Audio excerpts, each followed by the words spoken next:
This actually is the gallery's 3rd anniversary here in Duluth. So we're kind of having this talk on that occasion. I'm Joe Nease, the director of Joseph Nease Gallery. We have the gallery's manager, Amanda Hunter, and then we have these 5 distinguished artists, accomplished artists.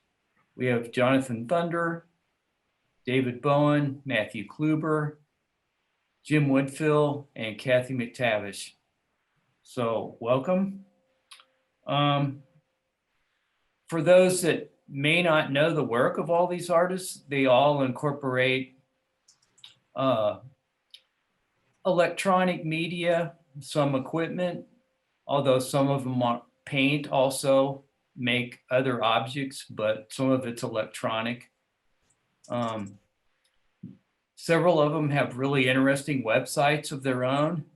And then we have some of their, quote, virtual animated work on our website. So we'll add links to this talk at the end of this video. So let's see.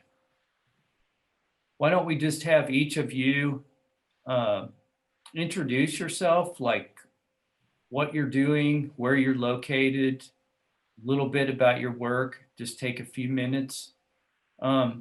Right now in the gallery, we have a David Bowen exhibition on water. We could start with him. We also have work by Jonathan Thunder and Jim Woodfill currently at the gallery. So you two might follow, and then we'll go ahead and hit Matthew and Kathy, and then get started on a regular discussion. So go ahead, Sure. David. Yeah, I'll start. Yeah, hi, my name is David Bowen, and I am a studio artist and educator. I teach currently at the University of Minnesota at Duluth. I teach sculpture, anywhere from beginning level sculpture to advanced sculpture. I also teach a course on robotics and physical computing, which sounds pretty techy, and it is, but it's robotics within the art context. And it's very DIY. I'm very into open source software and creative coding. And my work is, I think like a nice way to look at it all together is to think of it as data-driven sculpture and data-driven kinetic sculpture. So I'm pulling data from natural sources, like whether it be wind or water or collected from, scraped from websites and systems, or to create static objects. So I'm taking very dynamic, fluid things and kind of roboticizing them, I guess. So I do a lot of mapping of data and outputting that as kinetic sculpture in a lot of ways. And so I have some pieces in the gallery right now that are kind of reflecting that based on my experiences with water, both locally and abroad, I guess. So yeah, is that kind of what you're looking for, Joe? Yeah, that's good. Appreciate that. Go ahead, Jonathan, if you're ready. Tell us a little bit about what you're up to, maybe where you're at, what your artwork is like. Here. All right, I had myself muted. Hey there, my name is Jonathan Thunder. I work as a multidisciplinary artist. My excuse me, mediums, I guess, are digital animation, experimental filmmaking, and painting. So throughout the year, I guess I kind of toggle back and forth between some canvas painting and mural projects. And when I'm not doing that, I'm usually either making some kind of digital content of my own or in collaboration with another artist or storyteller. And that ranges from, I guess, what I call these digital canvases, which are just kind of, like an animated piece, much like the ones in the gallery. And that can go from anything very abstract to a project that I'm working on now, which is a documentary focused on the stories told by the families of murdered and missing Indigenous women whose stories were never investigated. And those families are kind of carrying on the investigation by themselves. So some of the content is can be triggering or re-traumatizing to the viewer. So my, I guess, role in that film is to represent those stories artistically in a way so you get the gist of what's being talked about without being too graphic. So in one long breath, that's kind of what I do. And I guess when I'm not doing that, I'm either playing with my cats or driving around in the woods on a four-wheeler. Recently moved back to Minnesota from Tulsa, Oklahoma. So fully embracing being back in Minnesota and just kind of loving being back here in the north. Great. Like you said, we're getting our first snow. They probably aren't having their first snow in Tulsa right now. So go ahead, Jim. You want to tell us? Yeah, I'm Jim Woodfill. I'm a Kansas City artist. I've been here forever, and I teach. I'm currently the chair of the painting department at Kansas City Art Institute, a co-chair, and I suppose from that frame of reference, I'm a painter. Although you know, early in my career, I worked to kind of dissolve those categories. So most people, if they want to categorize me, would call me a sculptor. I've worked with public art. I am currently making sound work. In animation work. I have spent years making kinetic work. I've gotten really intrigued with color over the last couple of years in a renewed effort to kind of reinvigorate my understanding of paint as a material.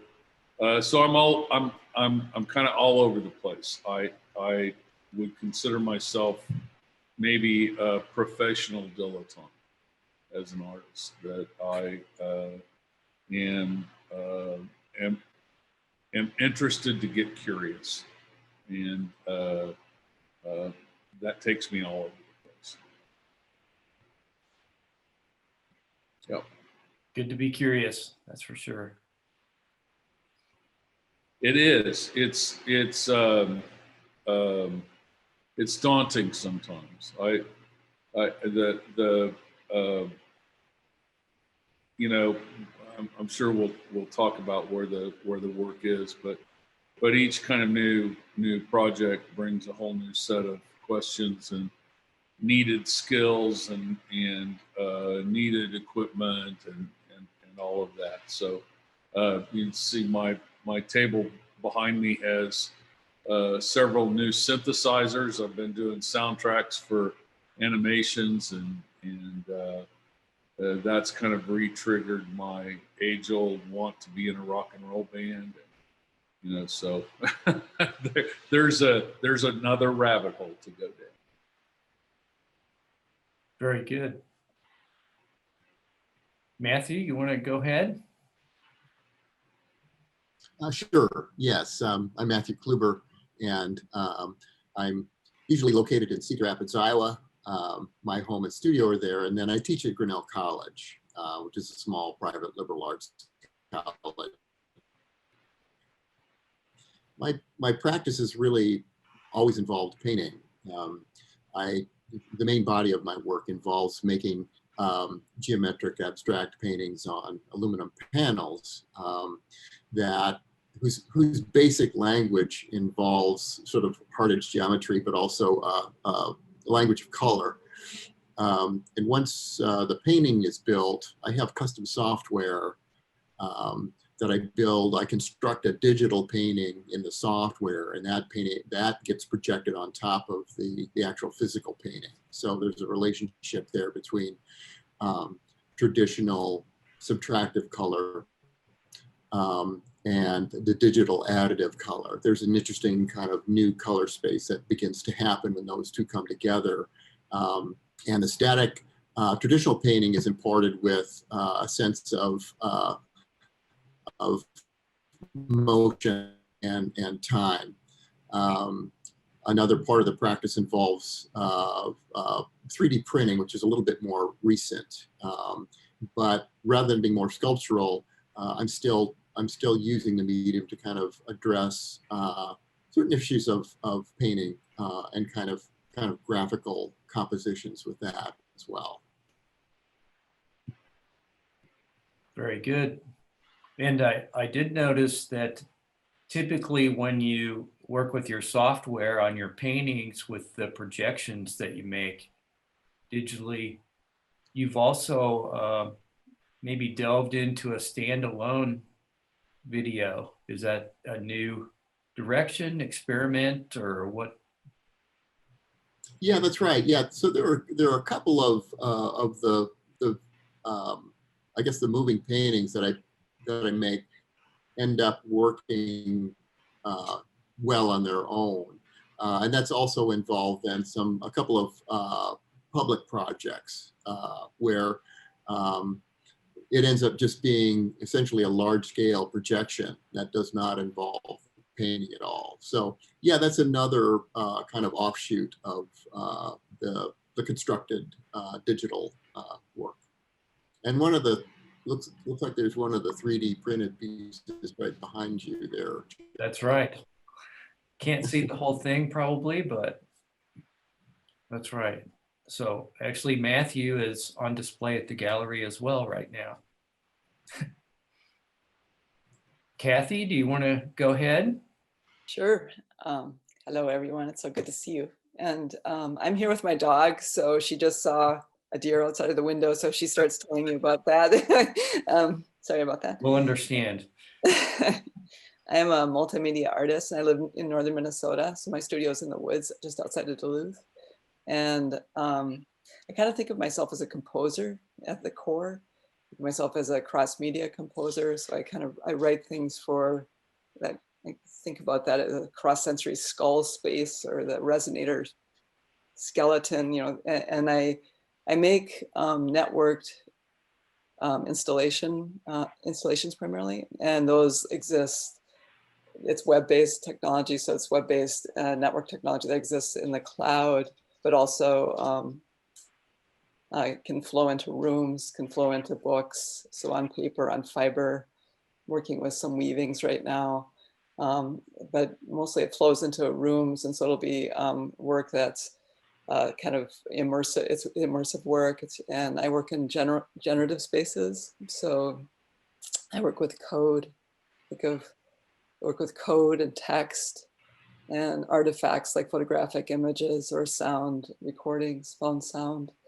And I think of that work. So it's generative, and I like generative spaces, so coded spaces, because I think of code as a literature or a score.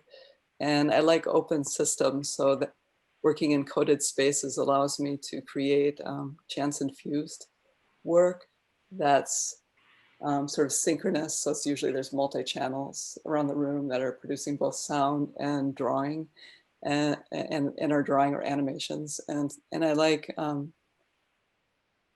to think of it as this network swarm type that, and in the coded space, so it can just keep living. So it's a living, breathing thing. So once it gets going, it just keeps going, and it's an open system. So it has chance that impacts it. It's somewhat synchronous, the different components in the room or, on the web. So it could be you watching it, me watching it. And there's something that we're seeing that's kind of scored sort of in concert, something that's sort of synchronous, but also separate and different.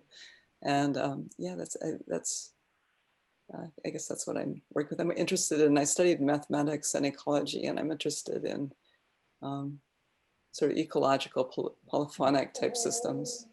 And that's what I do with my work. And you also have been a musician previously, yeah. right? And so that I'm sure that influences how you put soundscapes together. Yeah, exactly. I think so. Like sort of quartets. I really loved. I was a cellist growing up, and I loved working in quartets on these ensembles where you're creating this thing together. You're separate, but you're together in some ways. That polyphonic ecosystem, diverse, yeah, multi-threaded spaces is a pattern that has come with me throughout my whole life, and I think about ecosystems that way too. So that's sort of a model, I guess, for my work as well. Good, thank you. So one way maybe to get started is a good idea that Amanda had was, is there a question that one of you might want to ask one of the other artists about their work? Or what's maybe the first thing that comes to mind when you are aware of the other's work that you would want to ask them? Does anybody want to jump in on that? Or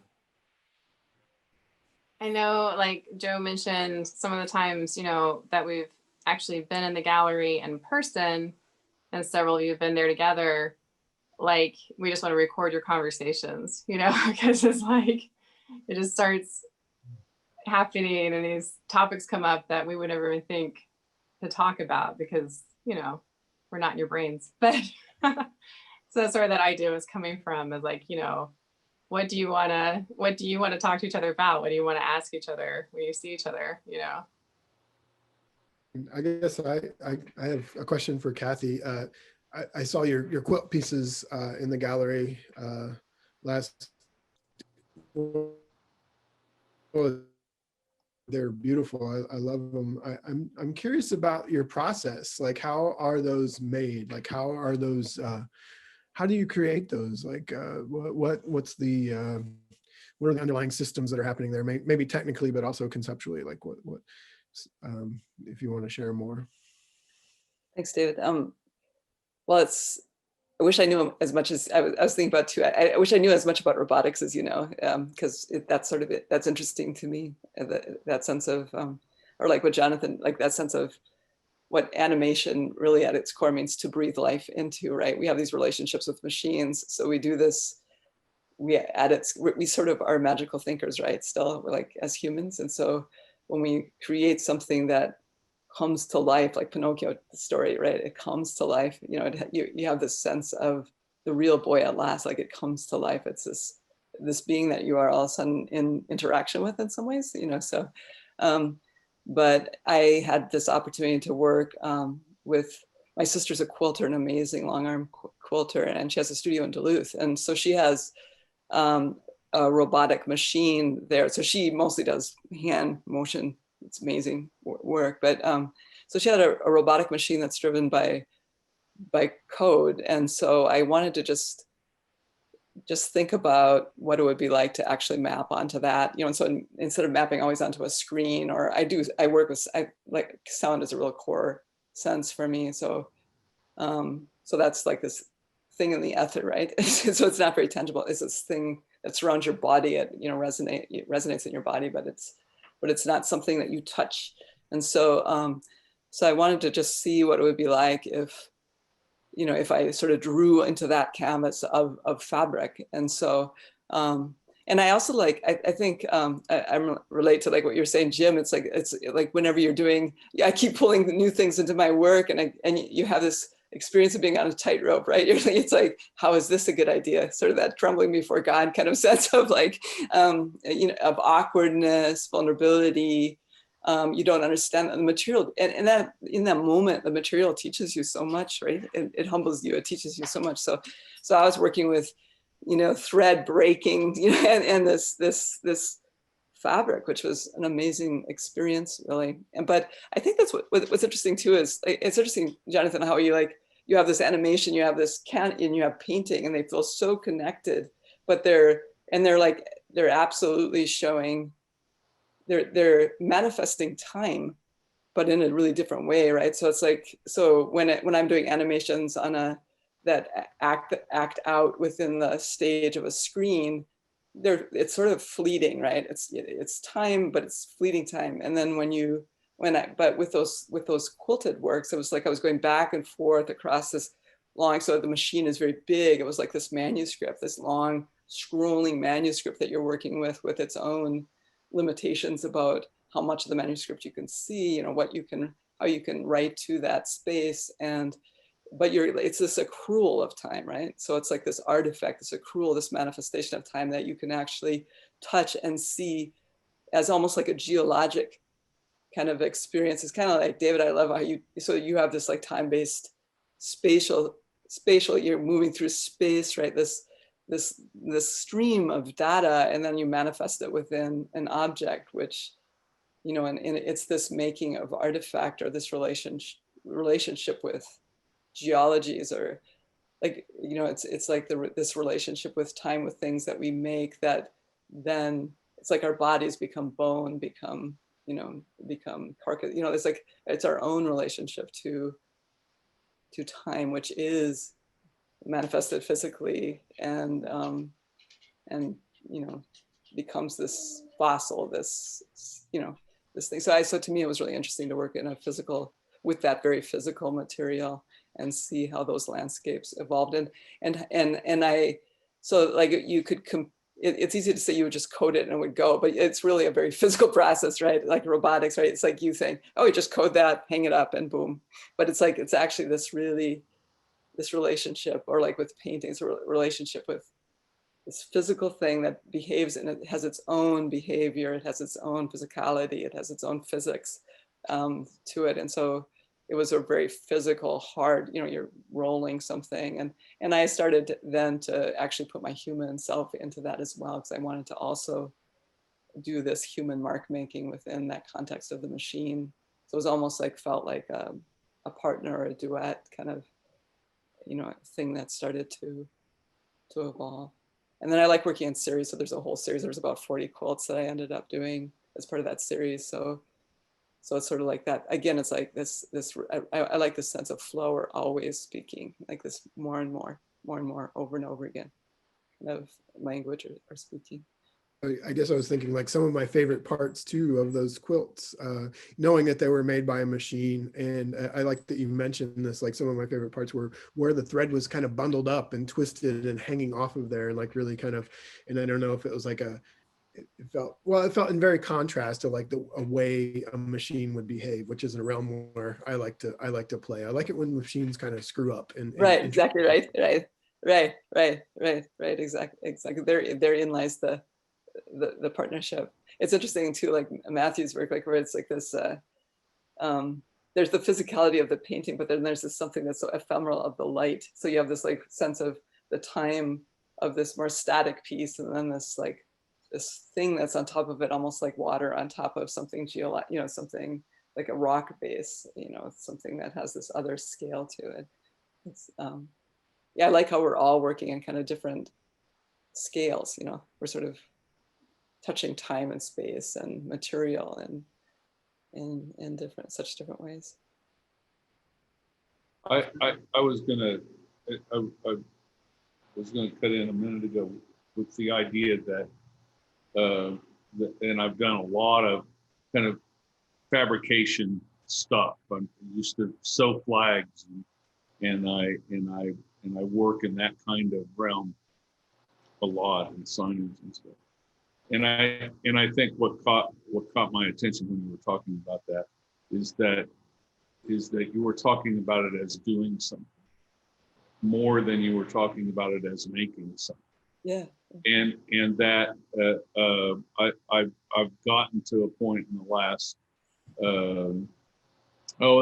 few years where I'm talking more with students and changing my focus to where I'm trying to think about my art more as a verb and less as a name. Matthew. Yeah, I guess I would have a question for the folks that use sound with your work. Sound seems so foreign to me in terms of being able to use it as a medium, being able to have it a part of what I do. And so I admire the folks that are able to kind of, you know, use sound, and it becomes a real fluid part of your practice. I admire that a lot. So I'd be curious about if that's always been a part of your practice, or did it come later, or you know, how that integration works. I would say it's always been part of my practice, Matthew, and it's whether it's sometimes it's there in full force and sometimes it's just barely there. I often just put a 60 hertz hum somewhere in the room in an installation just to activate it, just to turn the static experience into a sense of duration. But I think it comes out of this idea that early on I was trying to loosen the bolts of the boundaries of things, the difference between sculpture and object and painting and performance. And I was paying as much attention to artists like Chris Burden as I was, you know, the painters that I loved. And once you loosen those bolts and lay everything out on the ground and kind of make a horizontal playing field of everything, anything works with it. And I was thinking what Kathy was saying earlier, she sees herself as a composer. I do too. I think a composer is probably a better, a more accurate term for what I do than an artist. Because it's like putting these different forces together in some sort of organizational path forward. What about you, Jonathan? I know that often after your paintings, you choose to make, in essence, an animated version of the painting. You might describe those, what you're thinking about, you know, what comes first. If you kind of absorb the lesson maybe of the painting, or you, after you complete it, you think of it differently, you know, as you do your animation? I think it has to do with process in my case. I think being a multi-media or multidisciplinary artist, it's almost like through the creative process, I kind of have these avenues or, you know, like exits that I can take to get on the next road. And from the leap from painting to animation, I think is something that happens sometimes if the result from the painting is not exactly kind of the stopping point for me. And once it goes into movement, I think the way that my brain works is when I see something move, like I want to hear something that kind of accents that. And not necessarily to try to play by the rule book or anything like that, but just more so for me, it's it just is more entertaining to me personally as the artist. Like it's more fulfilling to see that work. You know, the process is interesting because I've always been, I think, into experimentation with the process, like experimentation, not only in the movement, but with the audio that accompanies it. You know, say, I guess a good example is this short film, this experimental film that I was working on this year. Something emerges from the water in the film, and rather than have like this smooth kind of watery sound, I just sort of inserted this loud kind of bassy noise to just see how it made me feel. And I really liked it. So I kind of went in that direction for the rest of the film. And to me, that is, you know, that reaction to the combination of the animation and sound is more important than kind of like the accuracy of like what you're seeing versus what you're hearing. You know, I just like to mix the two. The unexpected, it almost becomes like an abstract painting process for me, which is, I think, one of the beauties, you know, of the process itself. So, and I also really enjoy just sitting down and trying to figure out what the proper sound effect or sound or Foley or any voice that might work for that is, and just kind of go through and try things and like put them into the animation and then take them out if it doesn't work, and until, you know, I get the right thing. So once that's all put together, then I think, you know, I've really kind of taken it down the, I guess, the fourth dimension, so to speak. This film that I made this year, which is, it's very abstract, somewhat of a nonlinear story done in all 3D animation, actually started as a large oil painting. And I think I got to the point where everything was blocked in, and it just wasn't, you know, I just knew at that point I had spent hours on this thing, and I just knew that I was going in the wrong direction. So, and I fired up the old computer and started dipping into the old digital palette instead, change directions. But I was, the entire time I was using the oil painting as kind of like the leaping point. So yeah, I think it's just more about process for me. You know, not to direct it back to Kathy, but when I first started to listen to Kathy's work, you know, and look at her work, I just remember thinking, man, I could even probably just shut the video off and just listen to this composition and have, you know, a really nice experiencing just listening to this stuff. But you know, I think for me, you know, that is just as important. And not every animation that I've made has audio. Some of that might have to do with deadline, but you know, I think when I can sit down and just do some audio design or scoring or soundscape are words I like to use, you know, then it can be really fulfilling. Matthew, that question surprised me because I think of your work as very musical.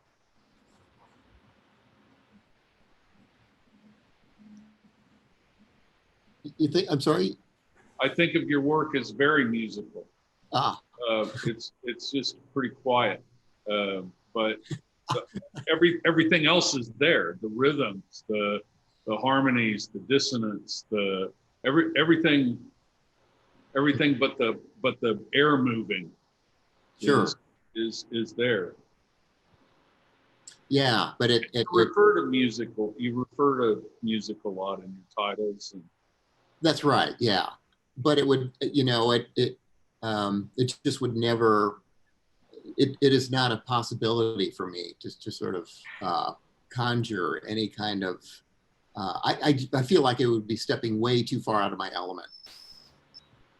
Yeah. Interesting. Yeah, for those that don't know, as Jim mentioned, several of Matthew's paintings are recognizable song titles. And they aren't really a one-to-one relationship probably with a given painting, but they're a good grouping of words.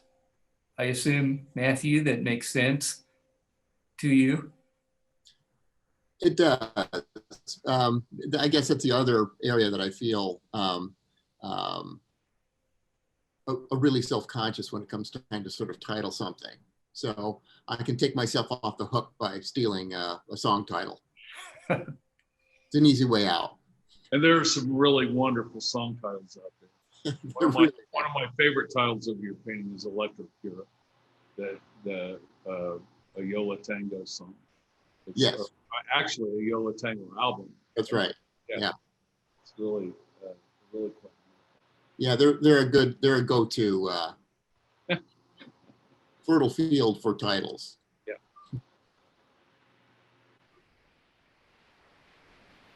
I had a question for you know, because I think that we all deal with storytelling and sometimes in a very abstract way.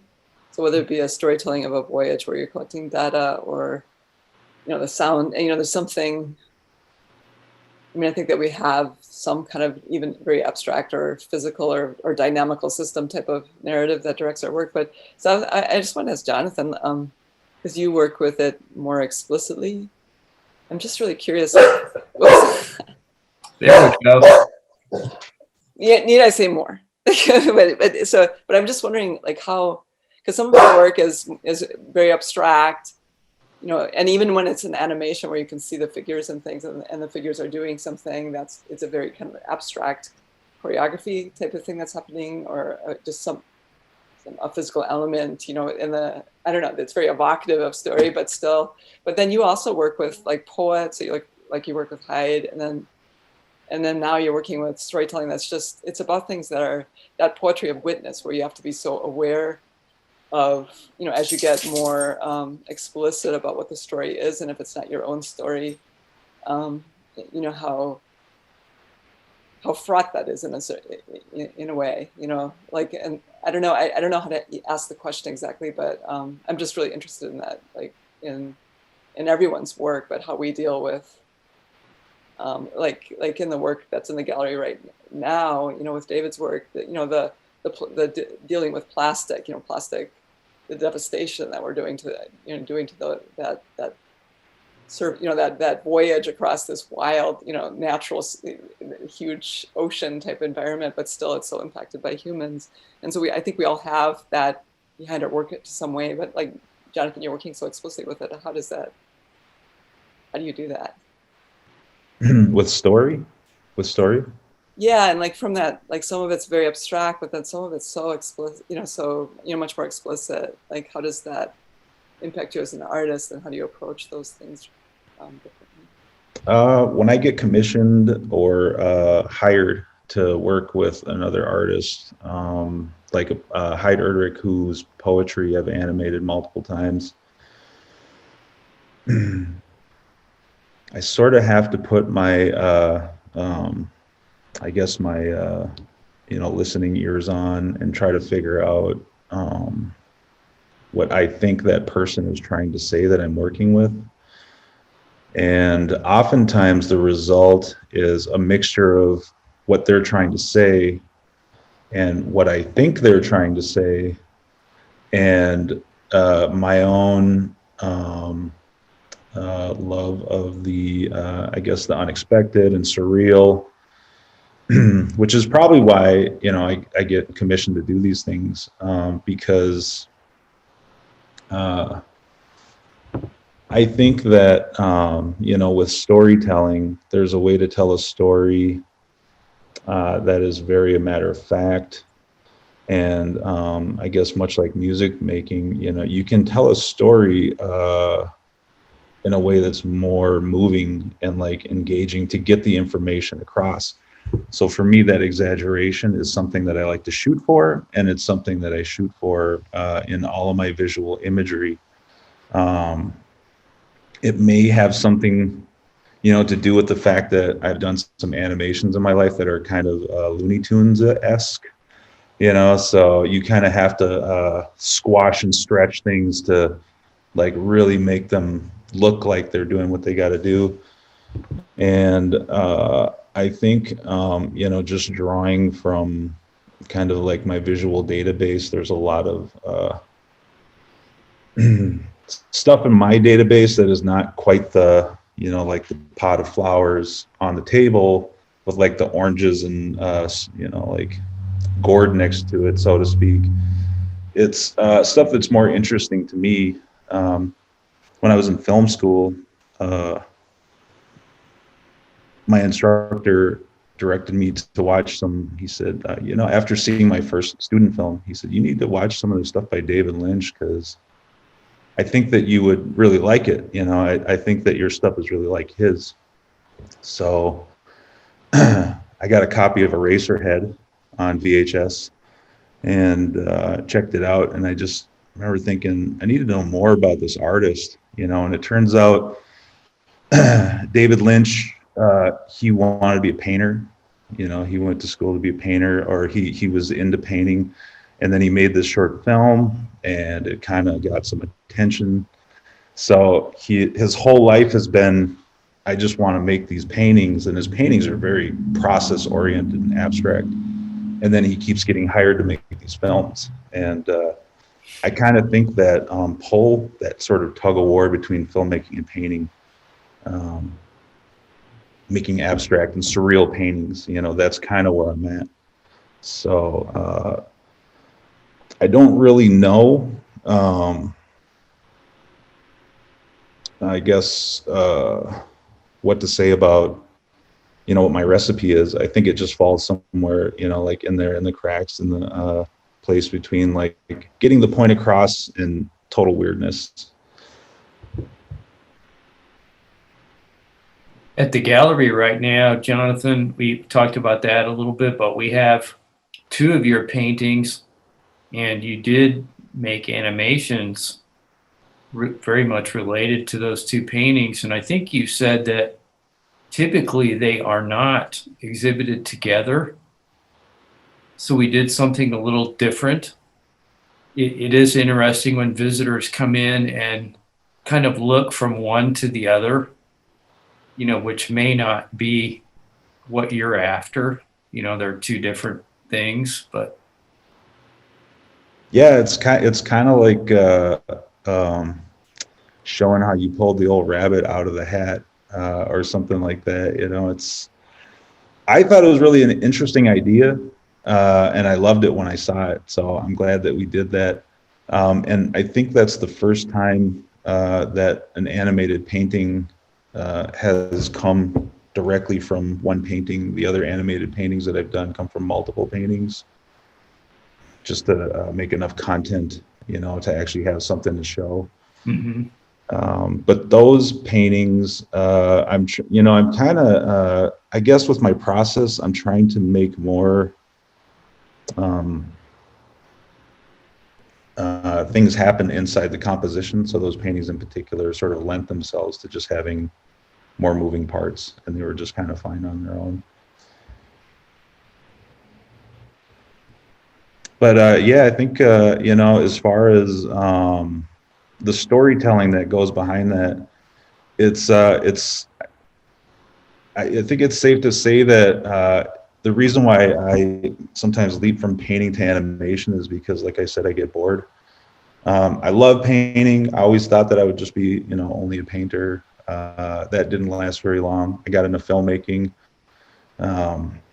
And you know, early on I did some linear storytelling, which you know, I quickly thought, you know, these need to kind of go into more abstract form. And I think the process is beginning to get kind of boring for me again, so to speak. So I kind of want to take those two tool sets and then just this year take some time to figure out how I can merge them even more efficiently or more interestingly. You know, what kind of paint can I use that will look better when it goes into an animation? I don't even know if that's a thing, but you know, I just kind of want to try it out and just keep experimenting, and then just see, you know, how I can kind of take, I guess, that bridge between canvas painting, which is, you know, it's an old school process. It's, you know, the masters, Michelangelo, all those guys, you know, and this new school process that we all have, I think, you know, like 3D printing is for me something that's new. You know, I tried 3D printing on a recent project, and I'd have to say it's really exciting. You know, maybe that's a question for Matthew. Like, at what point do you know that you want to take a left turn and go into 3D printing? No, it's a good question. And I think it's part of the, I think the way we all probably face the world is that we're all intensely curious. And so making work really is just about curiosity and just sort of following your intuition. And I saw a couple of 3D printers at one point working, But I also was seeing the output. A lot of sort of early 3D printing was just sort of small tchotchkes that you had this beautiful invention with all this potential, and it was just these really uninteresting little, you know, sort of keychain elements. You know, Star Wars. It's really uninteresting. So I saw that potential, and got really curious, and was able to sort of, I got a Mellon Foundation grant that allowed me to kind of pursue that idea. I just never really knew what the output might be, but I just kept thinking about what the potential was. And really the basis of the idea was geometry, and the kind of geometry I was thinking about in my paintings. So just a lot of linear elements, but then, you know, what would that look like three-dimensionally? And then to kind of learn some rudimentary kind of file making, kind of building files. But once that was done, there was a real scale limitation. And so to solve that problem, I just began to make multiples without ever thinking about what that final object or image might look like. So I just continued to print essentially hundreds of these small files. So the piece behind Joe is made up of a number of files that is probably about 6 by 7 inches, roughly by 3 inches. And I began to print stacks of those before I started to step back and think about what those might become. And so it's the idea of multiples that was really the idea that you could get the sort of exact same object, you know, made by this tool. And so that's really where it was. And it may have not gone anywhere, but it just so happens that they began to suggest themselves in terms of creating kind of a pictorial images. So that's really where that came from. It's really just the, you know, the kind of the curiosity and speculative thought that goes into, you know, everything that each one of us does. You also, Matthew, I think, have found that those can take light in a very interesting way also. So that may be something else that you're working with. That's right. You know, and in terms of a surface, they take a projection really beautifully. And so that structure that's behind Joe, I've made some sort of larger rectangles just out of that sort of white material. And it takes a projection beautifully. The light sort of moves through those openings, hits the wall and comes back out, and is sort of refracted on those interiors in a lot of interesting way. And that was simply one of those small accidents. I had the material there and just thought I would give it a try. The material also takes paint beautifully, and I'm painting those files as well. So there's a lot of interesting other things that kind of come out of that initial idea that you know, we just don't anticipate, but once they're there, new things begin to suggest themselves. And I think it's a really kind of valuable, kind of fertile way to work.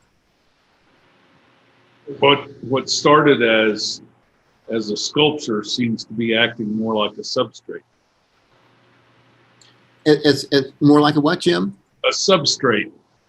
Yeah, absolutely. That's a great way of putting it. Yeah, absolutely. There's combined, when I combine the white with the black, it suggests more of a pictorial kind of graphic option for a composition. But now it's a beautiful substrate for a projection. And again, like I said, it takes paint really beautifully as well. So there's another way of using it. Yeah. I'm not really completely familiar with your work, David, but the stuff that I have seen in the show now moves from a really specific kind of content to a specific kind of occurrence. And I'm wondering how you think about narrative and what the kinetic part of your work does to set that up. Is that a question that is is answerable? Let me find my mute button here. Yeah, and unmute myself. Yeah, I thought it was interesting too, like thinking about when Kathy was talking about Jonathan's version of storytelling versus or just, you know, kind of a literal versus like, I guess, or it's not even a versus, it's like, but yeah, they all do tell a story, I think, maybe in a way that can be read in a variety of interpretations, I suppose. However, when I talk about my work, I do like to, I like to tell a story. Like, for example, the piece that's in the window space. I don't know if everybody's seen the work in the gallery, but that obviously, or I can explain the piece, I guess. Maybe that'd be a good place to start. I did this this residency last summer where I was aboard a research vessel, and we went across the Pacific Ocean from Astoria, Portland, Oregon to Hawaii, Honolulu. And we were scanning the seafloor as we went, and I love being on the water. I've done a number of these residencies where I'm on ships, and just an amazing feeling. And it's inspired work that's based on water. I like the physical movement of the ship. I don't get seasick, luckily. So, but I really dig that part of it, like the way your body. I've even had researchers come in to my exhibitions that are experts in seasickness, and talking about like how it's not just an inner ear thing, it's actually visual, but it's also physical, like the way your body sort of acclimates to that movement. And it's all very fascinating, and I just love it. I mean, just being on the water. And so of course it was an amazing experience for me. I brought a CNC machine, which is the opposite of 3D printing. It's a subtractive process, and we were carving the seafloor as we went, and collecting data and mapping the data and playing with the data. But also I loved being up on the top deck of this ship. It was called Falcor, which is, if you've seen Never Ending Story, you know where that's coming from. It's a reference to that movie.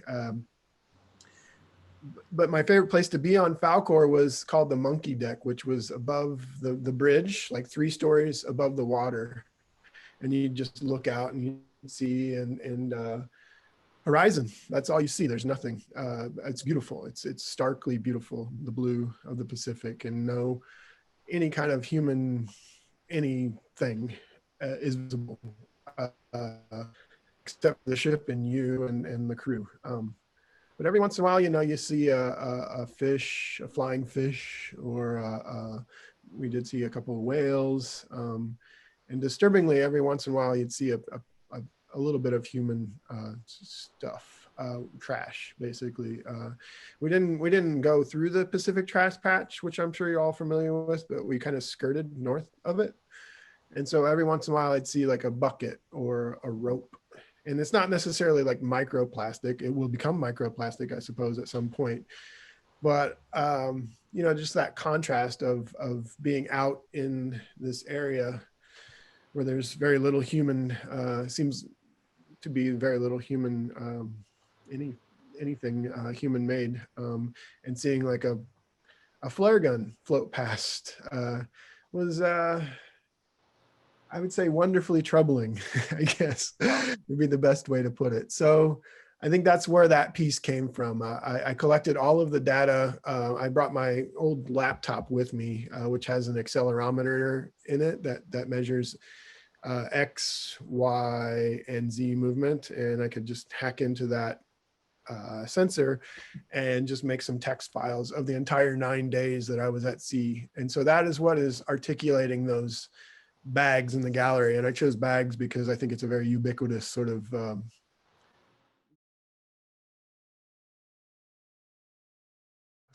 these plastic bags are everywhere, and so those are all dancing in the gallery beautifully, I think, formally beautifully, but it's a kind of a troubling. So I like that kind of push and pull. So anyway, like that's how I talk about my work, and everything has a story behind it. But I'm not always there to tell the story. And this is not always like, I wouldn't necessarily even go through all of that in like a didactic about the piece. But I do like the idea that it can be read in a number of ways, and maybe like have something alluding to that in the title.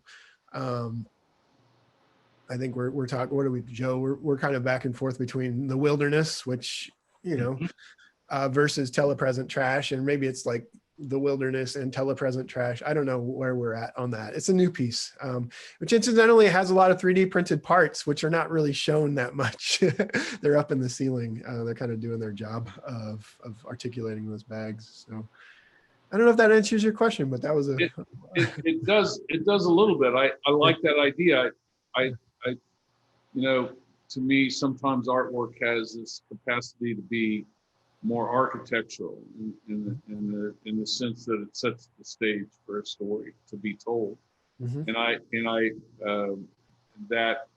like that idea that I'm making a place, and I saw that in some of the work that I was looking at you, and I see that in Kathy's work as well. The idea that we're amongst something, and that we're there with it. I read an old book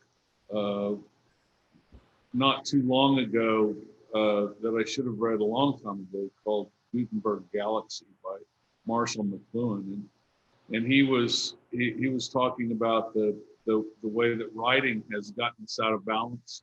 We get most of our stories through writing, and that's a visual sense, as opposed to storytelling, where it's where we get our stories through the smell of the campfire, the intonation of somebody telling us something, what we're feeling like, what the sounds are, and this multi-sensory. We're built to synthesize all of our senses into understanding what's coming at us, and we're out of balance. And I like the idea that as an artist, maybe I'm trying to help re-trigger that sense of multi-sensory kind of experience. So and that goes back to the thing, Matthew, that sound is always part of that. But I would say that when I see your work, I'm listening to the sound of the projector as well. It's not absent from that I'm actually in an occurrence. I was just gonna say, like the first thing that struck me about, Jim, about your work is like when I walked into the gallery and I heard the 60 hertz, that buzz, and it just like, and I think what's so interesting to me is like we're all using language in different ways, right? You know, so to me, like that, from our culture, that language we just know it has this historic, right, weirdness, like how amazing, you know, alternating current is, right? It's like, Yeah, we hear it all around us, and it's very annoying as well, right? I mean, it absolutely is kind of the coursing through. It is the blood going through the artery of contemporary life, right? It's like that's the life structure, right? It's not just our body anymore. It's that's the living, that's the breathing, that's the blood stream at this moment. And so it was like you just recognize it. It's kind of like if you hear radio static, or if you hear something that's like a weather channel, you know, that kind of static, that voice that's telling you about a storm coming. It's like, it's now like when we were ancient people, right? It's like the sky would do that. So I even remember my dad telling me, and all these, because he grew up in Iowa, right? All these things about the sky, the clouds, how you knew what the weather was going to be. My grandma would say, rain before 11. I mean, rain before 7, clear by 11. And she'd have all these things about the natural world that we were antennas into the natural world, which told us about what to expect with the weather. But now it's all about, we're listening for that voice. There will be a 10 knots, that one voice that goes out over NOAA, right? Over or looking at weather on the cell phone instead of going outside and seeing how cold it is. It's like we've lost so many of the delivery systems and the way we keep track of ourselves in the world. When you when you place that into the environment, it's like right away, it's this language, right? It just like immediately, it's like this marker, that it positions the time, the historic time, it positions, or something about it positionally. that, you know, same with like navigation. I mean, how exciting, David, your story. I loved how your eyes are just lighting up when you're talking about that story about being on this boat in the ship, you know, the miracle of navigation, right? The miracle, and yet we don't even know that we don't know that we don't know that floor. You know, we don't know what's deep below that surface, right? But we've been trying as humans to navigate this for better or for worse. It's like the landscape of all these problematic histories, but it's like this, yeah, this thing about navigation. So then when you are using that data to, it's such a physical quest, human quest thing, right? That we are all quite familiar. You know, just you place it and then we know, right? It's like there's something about that story in its complexity that we know. I guess I think of it as like seeing the unseen or attempting. I guess it's an attempt. And I look at all of the works, most of my works as sort of futile attempts in that way, like failures. And I think in some ways, you know, if it's like attempting to create water or attempting to create the physical movement of the water, well, that's absurd. I mean, it's a very dynamic, fluid form that's impossible to and so I look at it as a futile pursuit, I guess, in some ways, but also like, I think James was kind of alluding to this a little bit, like, as a lament, I guess, you know, go outside and see the weather. We don't need to necessarily like, because I can just check it out here, right? So, you know, some of my works, like I'm thinking about like, well, what, you know, a possible future, a possible sad future, I guess, or a lament of like, you know, going outside, which, I mean, I guess in these times, you know, it's sort of vaguely connected, I guess, in some ways. So yeah, I guess I look at them as failure in a lot of ways, but maybe hopefully then it becomes something new, where it's me kind of fiddling with a computer and some robotics and some data and the space and the people that are interacting with the piece. And hopefully then it becomes something new. I hope, I don't know. But yeah, I think it's all that kind of mashed together for sure. That idea that you're seeing something that you can't see, or right, it's that seeing the invisible is good practice. And when we start living in the world today as teachers, we're being really challenged right now to understand privilege, to understand. So we're looking all over the place trying to find things we can't see, and trying to figure out and trying to make that part of our daily practice. So I think those kinds of things are really important. Just to echo what you two were talking about with David's work, a lot of times the data is coming from a source that is physically removed from where the viewer is experiencing the work in the exhibition. And so it's made visible in that way too, and also translated to whatever form that, you know, David has developed. I see those kind of processes of one thing leads to another.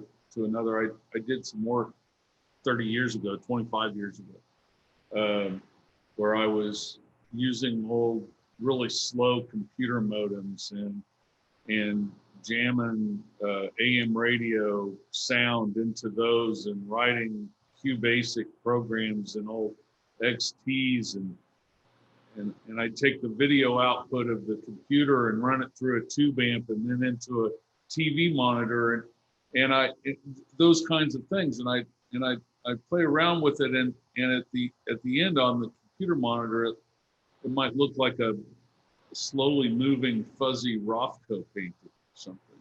So I would title the whole thing Rothko Channel. It's like I found it. I found the Rothko, you know, I wonder how he found it. I found it this way with this concoction of things. And I like the idea of like just pulling it out of thin air and trying to I guess I often find myself talking to students about how do you conjure things up?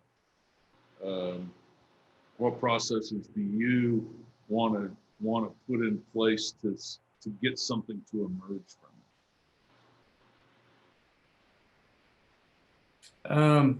We might as well in this time just talk a little bit about the, I guess, opportunities, limitations of working during the pandemic. And so anybody could jump in as far as, has that caused you to work differently? Not differently? Does it affect your studio practice? Or if anybody wants to just comment on that, I think that would be interesting. I'm having to figure out how to install sort of complex installations remotely, which is something that I've done a little bit in the past. Like if you just can't go, like time doesn't allow, you do have to kind of figure it out, but it's getting more and more, people are wanting complex installations overseas, and I can't, they don't want us over there. They want the work. In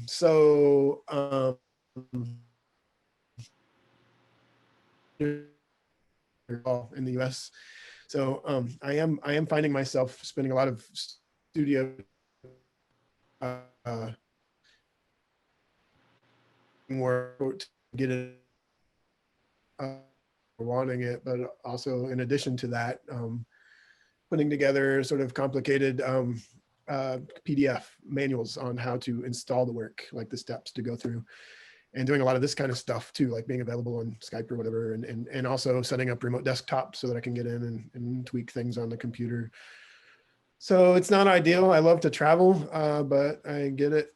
So where we're at, and at least people are still interested in the work. I think that I'm fortunate in that respect. However, I'm having to, I would much rather be on site doing it. So rather than putting together a document, but yeah, hopefully we'll get past this soon.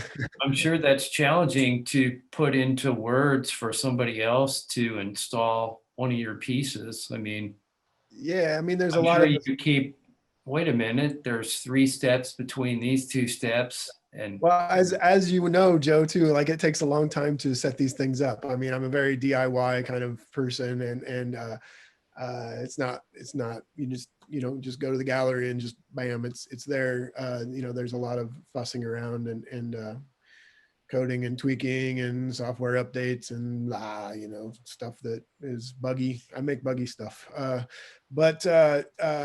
yeah, you have to kind of put yourself in the position of somebody that hasn't done it before, or maybe has a little bit of technical expertise, but not like, because it's new. It's new to a lot of people installing it. So I do try to put myself in that position as much as I can. It's also good to run these run these PDFs by people that maybe haven't necessarily seen it before. But and also just be available. I think that's a big part of it. Be available if there's any questions. So, not what I'd like to be doing, but that's where we we're at. appreciate your availability. Well, it's convenient because I'm right across the street, right? Yes. Yeah. What about you, Jim? I know that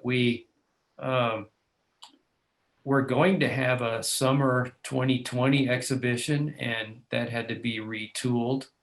And you, I think, maybe did something a little different than you might have if it weren't for the situation we're in. I did. I moved like full on to. I'd been experimenting with some animation work, and it's funny. I'm sitting here looking. I've got the gallery view of the Zoom here, where everybody's in a grid, and I just realized again, and I realize this every now and then when I'm on a Google Meets call or a Zoom call, which is all the time these days, that I really laid out the animations. I thought of the animations as being laid out in the same way. I think if you look at the animations in the show, they're either next to each other, or a 4-pack or a 2-pack, and they have a tendency to kind of act as a kind of a community of different kinds of movement. But more importantly than that, it was a solitary exercise, and I'm in my studio a lot. I could move around and you know, but nobody else was in the studio ever, and things started piling up, and you know, how often do you need to like clean up after yourself when nobody's coming around, and all of these things kind of changed the pace and the way the studio worked. And I just sat in front of the computer. The light in my studio was just right in the morning to do these stop frame animation shoots by natural light. And when the sun got too high in the sky and messed up the light, I'd stop and I'd go to the computer and work on them there. I'm not sure if the pandemic caused that, but the pandemic caused such a shift in the way we live that it seemed to call out for some major shift in how I was making things. And so the two linked up really nicely for me. So the work you ended up creating later in the summer for the online exhibition was something you already were thinking about and working on. It just Well, I think I started working on it in the spring when we realized that we weren't going to be able to bring a truckload of art. I mean, what I wanted to do is not use the online exhibition as simply a place to show my sculptures. The work had the sculptural work that I had done for the show was three-dimensional, and it had a great amount to do with you moving around and things shifting in relationship to each other. And you can't do that when you're showing a photograph of the work on the screen. That doesn't happen. So I wanted to put the kinetic aspect of it somewhere else. And I wanted to make, if I was going to do an online exhibition, I wanted the online space to be the natural habitat, the primary natural habitat for the work. So that's kind of where we landed. I think I thought a lot about Kathy's work actually when I was trying to put it together, and because we had some limitations, and we could only get so far into this, but I tried to go beyond just having video on the screen too, and having some sort of interactive capacity for the viewer to play with and change the compositions around. It turns out that the complexity of that became enormous very quick, especially with sound involved. So the limitations we had technically to deal with proved to be a really good set of constraints to build something within. And I think we did it. I think we got an installation online that was its own life. I'm really proud of it. The kind of super high def animation from stop frame photography is really I open it up all the time. It's just, and I'll leave it on my computer screen and just let it go. It's I haven't got tired of it yet. that's good. Neither have we. So Good. what about you, Jonathan? I know you've relocated during this period. Is there anything that, has been a challenge or an opportunity for you?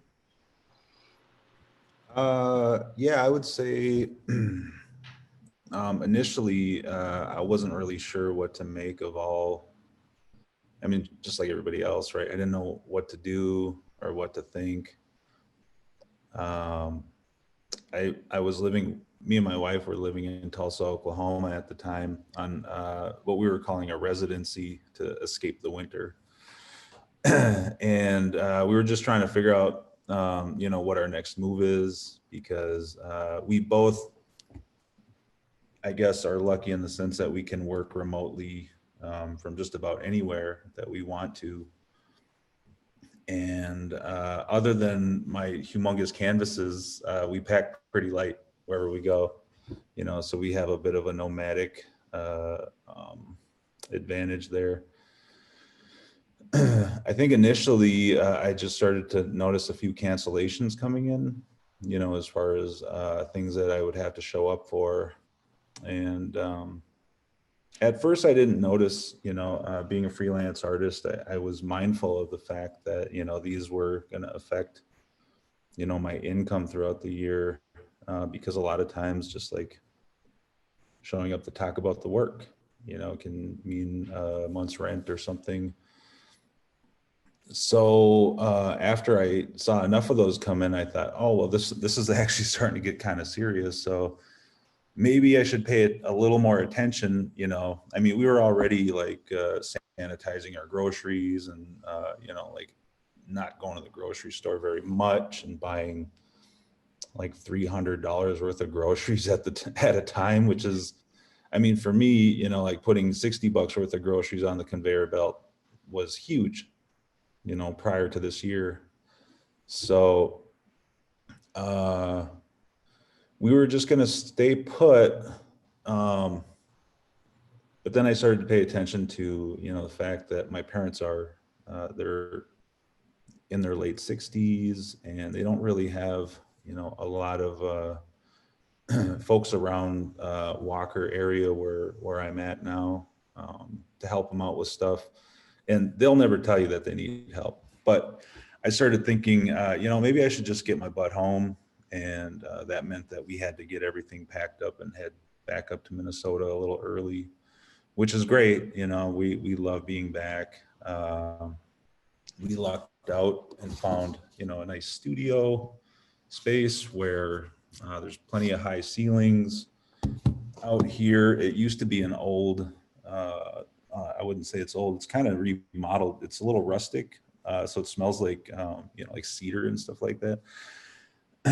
But I guess the people that were in here before was an attorney office. It was a few attorneys. So we found a ton of vodka bottles in the cabinets when we were sort of clearing it out. And I guess there were a bunch in the crawl space too. But we've had a chance to make it our own and hooked up some internet. And now we're kind of back in business and up and running. There was a bit of a lull in my productivity, you know, with having to make that jump, but I'm glad that I can be close to home. I'm glad that, you know, I can be around my community when I need.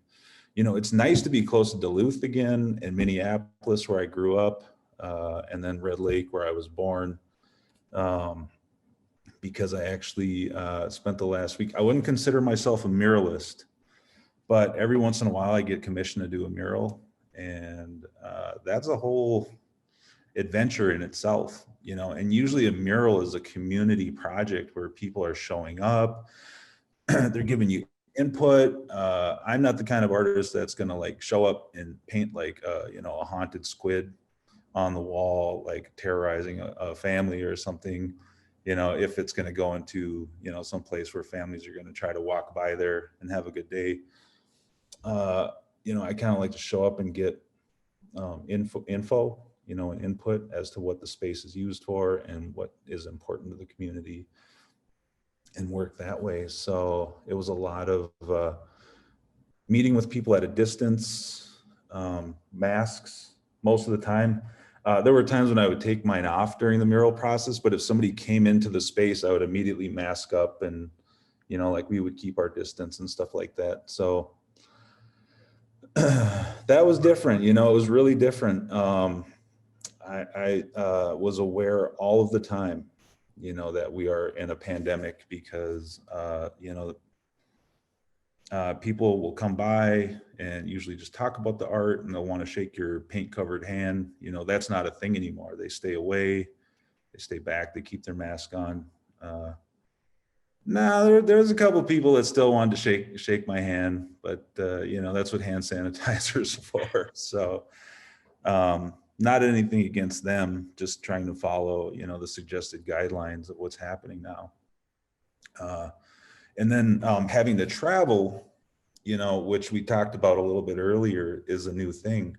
Like I stayed at the DoubleTree in Bemidji, which is a really nice place and super comfortable, but like spending a whole week in a place where just to leave your room, you have to mask up, get everything ready, sanitize. To come back to the room, you have to be mindful that you push the elevator button to get to your floor. And in a different time, I was always happy to stay at a DoubleTree or something like that. This week, I actually couldn't wait to get out of there and get back home where I could just relax, and touch my TV and not have to worry about who the last person was that touched it. Yeah, that's good that they were still willing to go ahead with the project, though. You managed to get a project done during this period. Not everybody canceled, evidently, so that's good. Yeah, they had the funding set aside. They had the funding set aside early in the year, and I was supposed to do it early in the year, but we had to schedule around my distance being in Oklahoma. And then when I came back, they kind of still had the funding set aside. So it worked out. And the mural is on the Red Lake Indian Reservation where I was born. So for me, it was important and really, a nice experience to be able to go back there because, it's a small community. And they do a lot, as a community to just kind of like self-sustain. So for me to be invited in to create something, that would be a nice, maybe permanent part of the community, for me was, it was nice. It was a nice bit of medicine from this crazy year that we're in. It was nice to just kind of go there and feel welcome and get fed and, just kind of learn a little bit about what makes people tick around there. Very good. Well, I guess I would just say that, Joe, I appreciate your efforts to do work like this and to sort of begin to sort of adapt your gallery to, conditions that are going to be really important going forward. And so I think it's important the work that you're doing and, collaborating with Jim to sort of take his exhibition, moving that from, the physical show to, the final, the way that you were able to sort of offer it to the public. And so I think that, your work is really crucial. And the fact that you're, hanging in there and supporting the work that we do, I think is really valuable and really important. And I'm really grateful for that.